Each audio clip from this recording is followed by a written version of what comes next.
Putusan Majelis Kehormatan Mahkamah Konstitusi atau MK mencopot Anwar Usman sebagai Ketua MK menjadi sorotan publik.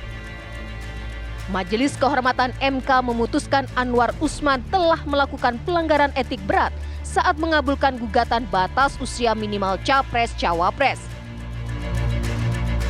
Seperti diketahui, putusan MK nomor 90 PUU 21 2023 menuai polemik di masyarakat.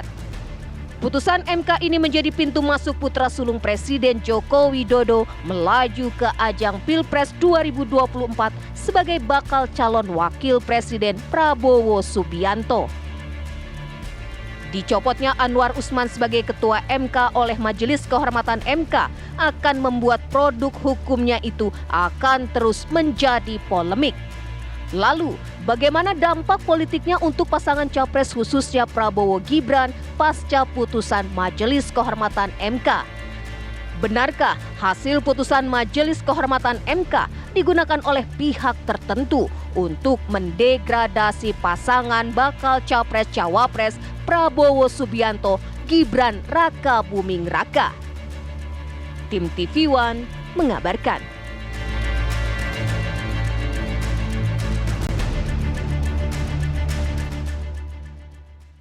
Terakhir yang disampaikan oleh tim redaksi kami dalam tayangan tadi ini akan menjadi pembahasan diskusi kita di Apa Kabar Indonesia Malam bersama para narasumber. Apakah betul kemudian putusan MK ini bisa menjadi celah yang dimanfaatkan oleh para rival dari pasangan Prabowo Subianto Gibran Raka Buming Raka untuk mendegradasi pasangan ini? Kemudian apakah pengaruhnya terhadap persepsi masyarakat terhadap elektabilitas Prabowo Subianto dan Gibran Raka Buming Raka? Untuk bisa membahas mengenai hal ini sudah hadir di samping saya pengamat politik Kang Ujang Komarudin. Assalamualaikum warahmatullahi wabarakatuh. Selamat malam, Kang. Mbak Putri. Baik, selain Kang Ujang, kita juga akan dengarkan bagaimana suara Gerindra, termasuk juga suara pengusung pasangan Ganjar Pranowo dan Mahfud MD dari PDIP. Nanti kita akan perkenalkan juga yang pertama sudah bergabung dengan kita Pak Nusirwan Sujono selaku Ketua DPP PDIP. Assalamualaikum warahmatullahi wabarakatuh. Selamat malam Pak Nusirwan. Selamat malam. Waalaikumsalam. Baik, dan juga dari pengusung tentunya Prabowo Subianto dan Gibran Raka Buming Raka yang merupakan juga politisi Gerindra sudah hadir bersama kita Pak Wihadi Wianto. Selamat malam Pak Wihadi. Malam Pak Ujang. Malam Bang. Baik, saya akan langsung saja dengarkan bagaimana pandangan Kang Ujang. Ingin sekali ke Kang Ujang ini bagaimana melihat implikasi politik dari putusan MK ini. Ya, saya melihat sesuai dengan analisa saya ya di banyak media gitu bahwa ketika misalkan Gibran ini lolos diputuskan oleh putusan 90 itu gitu ya, artinya ada pihak katakanlah lawan politik yang tentu ingin bahwa posisi Prabowo Gibran ini terdegradasi gitu, delegitimasi. Artinya karena bagaimanapun kalau ini pasangan ini melaju gitu ya, pasangan ini terus berjalan, ini karena ada backup presiden kan kuat dianggapnya.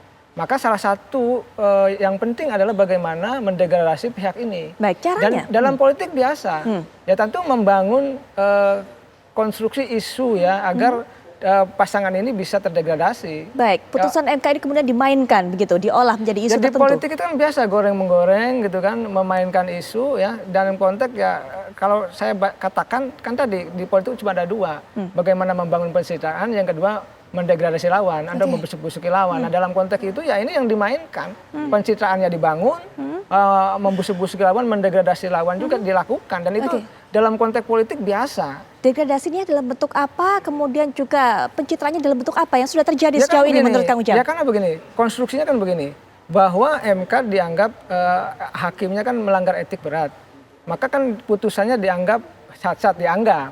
Padahal kalau kita lihat putusan itu kan final.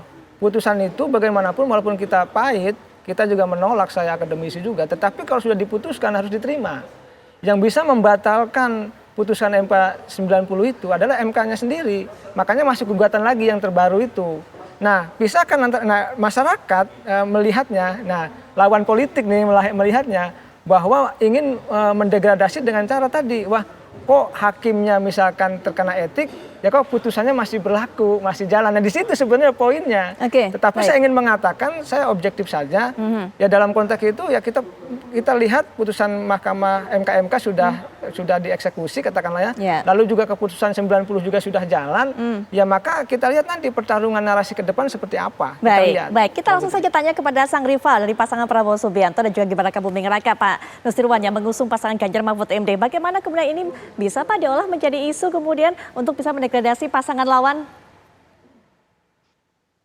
Ya, sebetulnya kalau disebut mendegradasi, yang membuat drama keputusan MK seperti saat ini itu kan tentu bukan dari pihak yang ingin mendegradasi. Jadi siapa yang mendegradasi dan siapa yang terdegradasi itu kan silahkan dinilai sendiri. Seolah-olah judul pada hari ini memanfaatkan apa yang menjadi keputusan. Sebetulnya ini kan arah yang memang diinginkan sejak awal. Diinginkan siapa, Sepertinya Pak? demikian dan terkonfirmasi akhirnya pada keputusan untuk meloloskan dan demikian. Maka sebetulnya pertanyaan ini tentu bukan pada kami ya. Kalau kami sudah siap, tentu akhirnya akan muncul sebuah kondisi yang tidak menguntungkan karena ada keberpihakan dan itu kita sudah siap dengan kondisi seperti itu. Kita sudah sering mengalami kondisi seperti demikian. Jadi bukan judulnya mendegradasi dari pihak lawan kami, tidak, malah kita bagian yang menerima sebuah keputusan yang itu memang diharapkan sejak awal ya, drama atau katakanlah sinetronnya memang terkonfirmasi demikian gitu ya kejadiannya. Bahkan dengan munculnya keputusan adanya mahkamah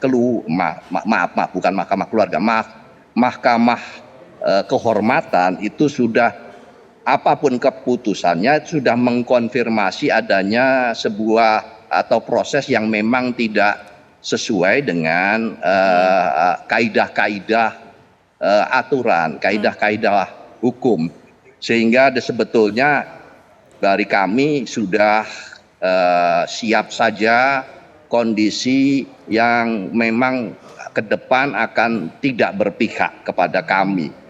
Tapi apapun bahwa kita siap untuk menjaga kemenangan Mas Ganjar Pranowo dan Pak Mahfud ke depan nanti. Demikian. Sempat terpeleset tadi lidahnya Pak Nusirwan. Tapi kita lewati, kita akan minta pandangan dari Pak Wihadi. Pak Wihadi, bagaimana menanggapi apa yang disampaikan oleh Pak Nusirwan bahwa ini dramanya semuanya rencananya sudah dari awal dan tujuannya tercapai itu kalau kata Pak Nusirwan. Pak Wihadi. Saya kira kita mesti harus ke belakang bahwa di sini bukan sesuatu drama. Kalau sesuatu drama itu yang saya katakan Presiden Jokowi bahwa ini politik ini banyak dramanya sekarang. Tapi tidak, kita tidak bicara drama, tetapi kita bicara fakta hukum. Jadi saya kira keputusan MK nomor 90 itu sudah final pending. Jadi final, sudah tulisan akhir. Nah kemudian pada saat ini keputusan MK 90 itu kan mengadili norma. Kalau MK itu adalah etik. Jadi saya kira mesti harus dibedakan. Artinya di sini bahwa keputusan MK 90 ya sudah dijalankan dan sekarang pun ini sudah dijalankan dengan perubahan undang-undang pemilu yang ada saat ini dan juga KPU juga sudah menerbitkan PKPU turun daripada undang-undang tersebut yang merupakan perubahan daripada keputusan MK nomor 90. Jadi saya kira ini sudah selesai.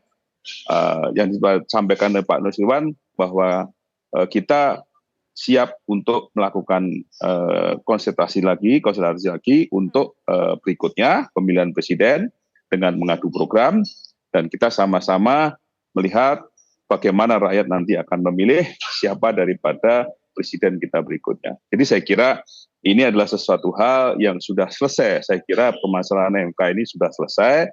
Tidak perlu lagi kita bicarakan masalah MK ini menjadi suatu ganjalan, tetapi ini adalah produk hukum yang sudah selesai, dan kemudian kita hadapi berikutnya adalah bagaimana kita melakukan pemilu yang riang gembira untuk pemilihan baik itu legislatif maupun presiden yang bersama-sama. Jadi saya kira ini legal standing-nya sudah jelas semuanya. Tapi Pak Wihadi, bagaimana dengan tanggapan publik yang mengatakan bahwa putusan MK nomor 90 itu seakan menjadi karpet merah, seakan ada backup yang sangat positif kepada Prabowo Subianto dan Mas Gibran, begitu ini menguntungkan, tapi kemudian ini melemahkan pihak lawan. Bagaimana dengan pandangan seperti itu Pak Wihadi? Jadi begini, keputusan MK 90 itu adalah keputusan yang boleh dikatakan membuka peluang kepada generasi muda untuk melakukan pesta demokrasi, untuk berperan kepada negara ini, untuk lebih menjadi pemimpin negara ini terbuka.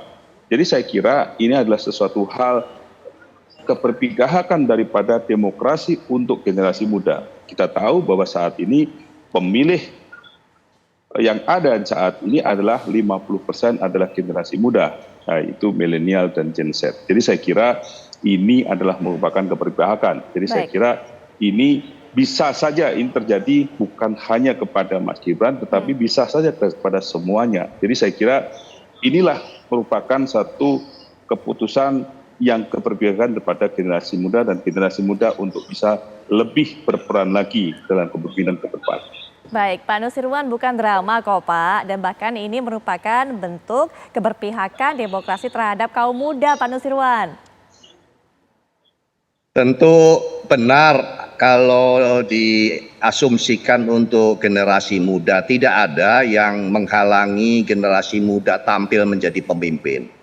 Ini bukan statement saya saja, tapi nanti tentu publik akan menilai bahwa munculnya pemuda, munculnya generasi baru, generasi milenial, apapun sebutannya yang lebih muda daripada kami itu semua pasti tidak ada yang menolak. Sepertinya yang mereka cermati atau katakanlah publik atau rakyat adalah caranya. Proses ini saya tidak mengatakan salah dan benar, tentu rakyat yang akan menilai proses cara tersebut. Sehingga kalau misalnya tadi ada implikasi berkaitan dengan konsekuensi penilaian dan sebagainya, ya sudah, ini konsekuensi yang harus kita terima di semua pihak. Akan negatif, akan positif, tapi beberapa argumentasi yang berkaitan dengan kepemudaan, dengan generasi muda, sekali lagi berkali-kali selalu kami katakan, sedikit pun kami tidak menghalangi generasi muda untuk tampil. Hanya cara yang itu akan dibaca, hanya prosesnya yang akan dibaca oleh publik. Nah, saya tidak masuk kepada benar dan salah, publik yang akan menilai sampai kepada kondisi ada mahkamah kehormatan, ada ini dan sebagainya. Itu kami serahkan kepada rakyat tentang proses atau cara tersebut. Demikian mungkin tanggapan saya. Ya, nanti bisa ditanggapi juga oleh Pak Wihadi. Bicara ini soal proses, soal caranya. Apakah kemudian ketika publik melihat ini, Kang Ujang, mempengaruhi pikiran dari masyarakat, mempengaruhi dari grassroots ini, bagaimana cara pandang mereka, persepsi mereka terhadap pasangan Prabowo dan juga Gibran? Tapi nanti Kang Ujang bisa dijawab setelah jeda berikut ini. Kami segera kembali saat lagi.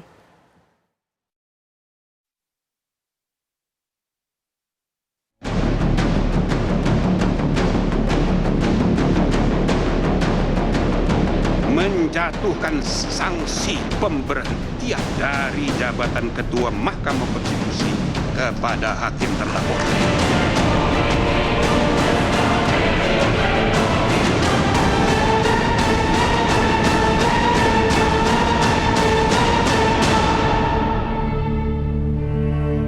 Kita lanjutkan perbincangan kembali pemirsa. Kita berikan garis bawah terhadap apa yang disampaikan Pak Nusirwan terakhir tadi, Kang Ujang. Bahwa ini masalah prosesnya, ini masalah caranya. Saya pertebal lagi mungkin dengan ini masalah etika berpolitik. Tapi apakah hal-hal semacam ini menjadi pertimbangan bagi masyarakat, bagi para pemilih ini, pemilik suara ini? Ya kita uji, Mbak Putri. Diuji itu begini, apakah memang ini berdampak ya kan kepada elektabilitas Prabowo Gibran atau tidak? Maka harus alat ujinya apa? Indikator, ukuran dan parameternya. Ya survei yang objektif ke depan. Jadi pasca keputusan MK ini kan apakah berdampak atau tidak terkait dengan tadi ya persoalan etik terhadap elektabilitas Prabowo Gibran diuji di survei yang objektif ya, katakan survei yang objektif. Kalau memang nanti Prabowo Gibran itu elektabilitasnya naik, artinya tidak berdampak, tidak berpengaruh. Tetapi sebaliknya, kalau elektabilitasnya turun gitu ya, maka itu berdampak. Jadi kita harus ada ukurannya nih dalam konteks menilai apakah ada dampak keputusan MK itu terhadap posisi ya Prabowo maupun Gibran. Karena bagaimanapun kita harus objektif. Karena kalau saya katakan sekarang nih saat ini berdampak atau tidak, kita belum tahu. Oleh karena itu alat ukurnya, alat ujinya survei yang objektif ke depan nih, beberapa bulan berikutnya untuk melihat memang dampak dari keputusan MK tersebut. Sehingga kita bisa mengatakan bahwa ini adalah hasil yang memang betul-betul bisa dipertanggungjawabkan dari publik dalam melihat persoalan di MK tersebut. Baik, bicara juga mengenai rival-rival yang bisa memanfaatkan putusan MK ini. Kalau kita memang bahas tadi masalah ataupun sudah kita dengarkan bagaimana suara dari perwakilan yang mengusung Ganjar dan juga Mahfud MD. Tapi juga ada satu pihak lagi jangan lupa yang mungkin bisa manfaatnya, yaitu pasangan Amin. Bagaimana Kang Uca melihatnya? Tentu ya, kalau kita lihat dari ketiga poros ya sekarang ini yang kelihatan mohon maaf ya agak bertarung ya, bersaing katakanlah dalam konteks persoalan MK adalah kubu Prabowo Gibran dengan Pak Ganjar dan Mahfud. Ya kalau kita lihat di media sosial percakapan dan lain sebagainya. Ya tetapi apakah memang kubu Amin juga diam? Tidak. Pasti akan bergerak juga. Mungkin juga akan menambahi ya terkait dengan persoalan degradasi itu. Tetapi kita tadi bagaimanapun saya akademisi ya harus melihat ini sebagai sesuatu yang objektif. Ya saya melihatnya beginilah, kalau ini merugikan kalau keputusan MK itu menguntungkan Prabowo Gibran katakanlah ya, tentu merugikan dua pihak yang lainnya. Oleh karena itu ya kalau ini untung ini rugi ya ini juga pengen untung kan. Nah dalam konteks itu ya maka yang membangun sebuah narasi apapun itu narasinya, entah katakanlah yang bagus sih narasi positif ya, sehingga apa? Sehingga ada ruang narasi politik itu tuh memang positif dan mencerahkan. Walaupun ada perdebatan-perdebatan yang mohon maaf ya yang negatif dalam konteks persoalan keputusan MK tersebut. Nah saya melihatnya ya ke depan tentu kita harus lebih soft lagi, lebih sehat lagi dalam konteks melihat narasi ya. Karena tadi kalau ini untung, yang dua rugi ya tentu tadi yang dua juga ingin sama-sama untung lah. Oleh karena itu ini kan dua bejana yang berbeda. Satu kubu katakanlah kubu kan begini. Kalau saya membacanya ini kan ada dua kubu keberlanjutan dengan kubu perubahan. Kenapa saya katakan PDIP itu bukan merupakan kubu keberlanjutan? Karena Pak Jokowi sudah ada di Prabowo Gibran. Ya kalau saya mengatakan begini, oleh karena itu visi misi yang disampaikan oleh Ganjar dan Pak Mahfud pun tidak ada keberlanjutan terkait dengan persoalan kebijakan Jokowi yang dulu iya. Tapi ketika Gibran sudah menjadi paketnya Pak Prabowo tidak lagi. Masuk perubahan itu artinya? Ya saya melihat ya, di tengah-tengah nih posisinya. Tapi yang berhadapan saya melihat ke kubu perubahannya adalah kubu Anies Amin ini. Tapi dalam konteks itu saya melihat ya tentu ini yang saya lihat adalah kalau seandainya putaran kedua terjadi dari tiga kekuatan ini, ya kita akan melihat bersaing di antara ketiga ini mana yang saling mengalahkan. Apakah nanti Prabowo Gibran yang leading karena dianggap di situ ada faktor Jokowi, lalu apakah yang dua PDIP ya dan porosnya itu termasuk poros Amin, apakah ini yang mana yang lolos? Kita semua masih harus panjang ya perjalanannya untuk kita nilai secara objektif. Oleh karena itu hari ini masih punya kesempatan yang sama ya untuk saling mengalahkan satu sama lain. Tentu tadi membangun isu yang bagus, membangun momentum yang baik itu penting bagi capres-cawapres. Oleh karena itu kalau kita menghadapi fenomena saat ini seperti PDIP ya yang hari ini misalkan tanda petik ditinggalkan oleh Pak Jokowi, maka daya tahannya harus kuat ya.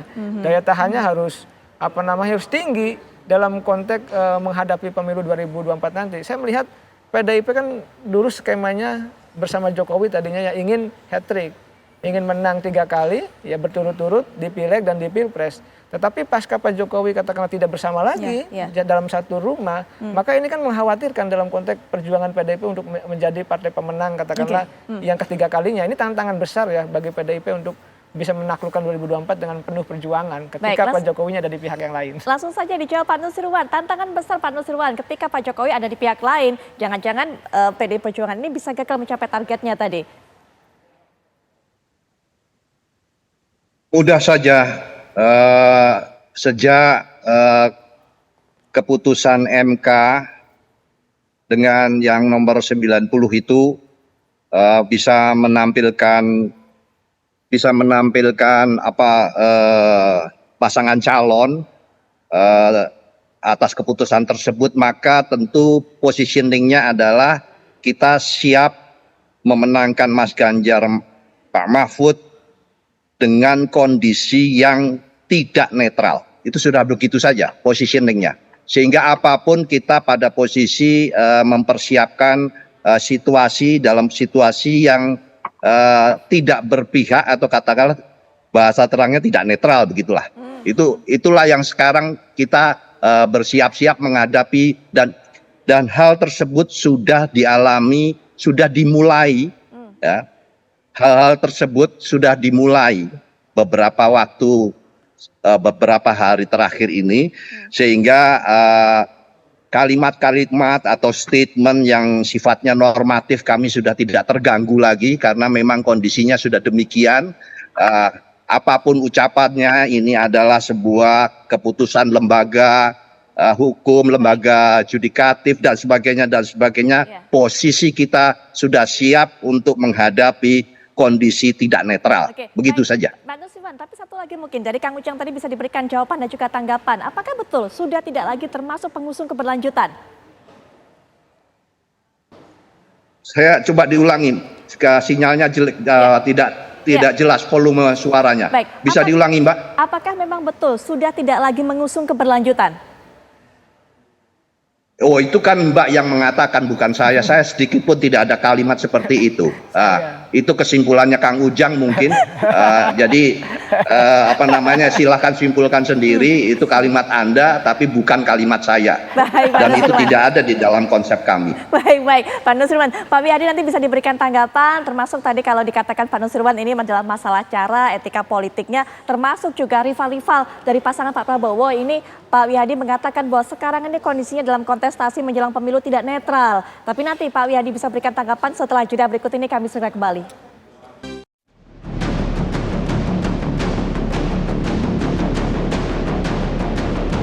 Menjatuhkan sanksi pemberhentian dari jabatan Ketua Mahkamah Konstitusi kepada hakim terlapor.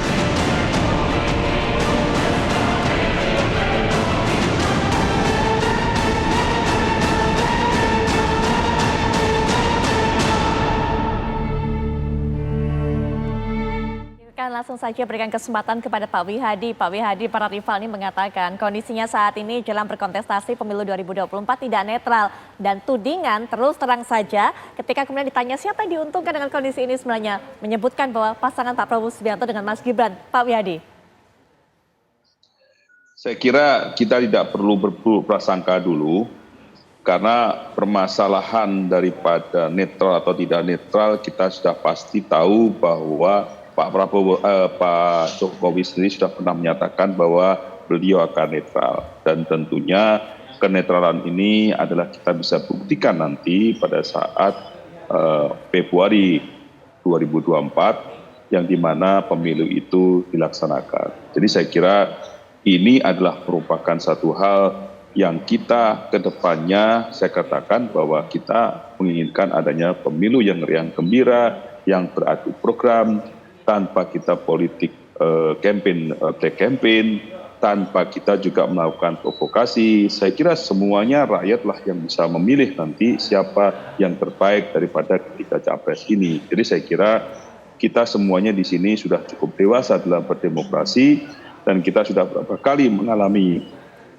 pemilu, dan saya kira kita melihat kedewasaan daripada masyarakat itu nanti dalam memilih, saya kira sudah teruji. Jadi dari sini saya kira kita semuanya berpikir positif bahwa kita akan melakukan pemilu ini dengan sportif, dan akan tidak ada satu yang kita mengatakan netral atau tidak netral, tetapi semuanya kita menjalankan apa yang harus kita lakukan dalam menjalankan program-program untuk menuju kepada pemilu 2024 nanti. Baik, Kang Ujang, kalau Pak Jokowi memang sudah menjanjikan instruksi semua kepada bawahan bahwa ada jaminan netralitas. Tapi kemudian kalau kata Pak Nusirwan tadi, ini kondisinya nggak netral. Bagaimana kemudian pengaruhnya? Ya ada dua sisi yang saya bisa baca. Pertama, Pak Jokowi sebagai pribadi ayah.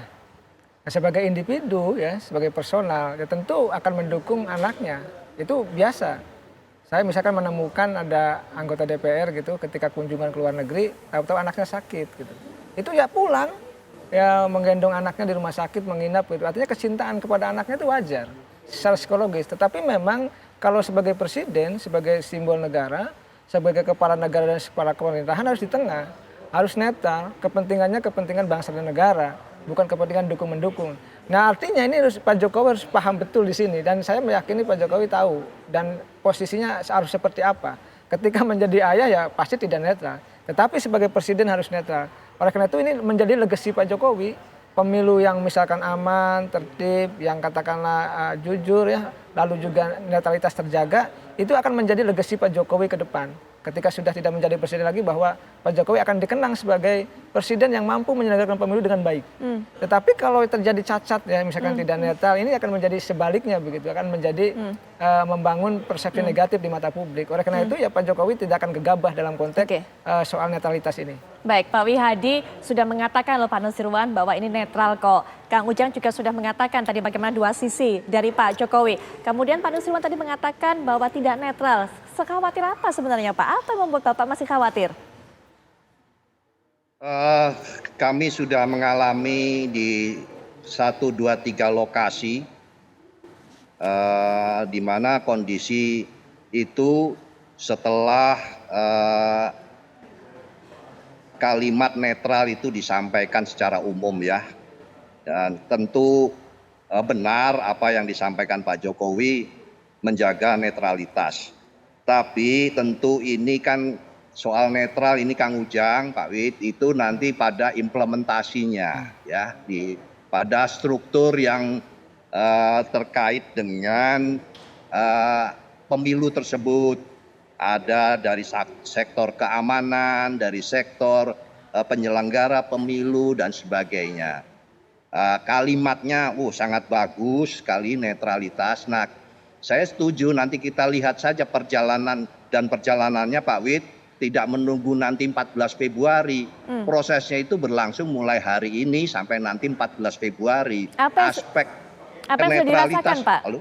Hari ini apa yang sudah dirasakan sebagai bukti bahwa tidak netralnya itu? Yang dirasakan kami itu Pak Jokowi itu ke Bali saja semua baliho kita dicopotin.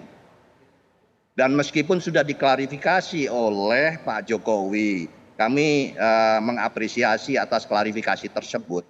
Tapi itu yang tadi saya katakan, tentu ini tidak berdiri sendiri. Ada struktur sampai ke daerah Mbak, Pak Ujang. Jadi itu tentu tinggal bagaimana melihatnya nanti di dalam prosesnya.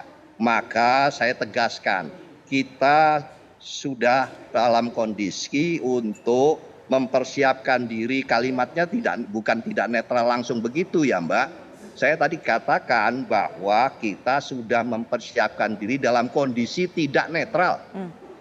Coba ini kalimat ini jangan dibalik menjadi saya tidak mengatakan tidak netral. Tidak, kami mempersiapkan memenangkan Pak Ganjar dan Pak Mahfud dalam kondisi tidak netral.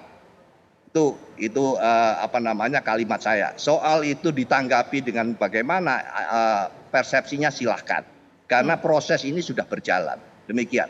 Baik, ada tanggapan juga mengenai hal ini dari Pak Wihadi. Silakan Pak Wihadi. Maaf, saya tidak mendengar suaranya Pak Nusirwan. Sama sekali saya tidak mendengar. Suaranya jadi kecil sekali dan saya tidak mendengar apa yang disampaikan. Baik. Mohon maaf. Ya, Pak Nusirwan tadi mengatakan bahwa memang bersiap menang dalam kondisi yang tidak netral. Tapi juga bercerita bahwa dalam beberapa hari belakangan ini juga realitanya di lapangan, betul memang Pak Jokowi mengatakan akan netral. Tapi ada beberapa hal yang di lapangan ditemui malah menunjukkan hal yang sebaliknya. Begitu Pak Wihadi?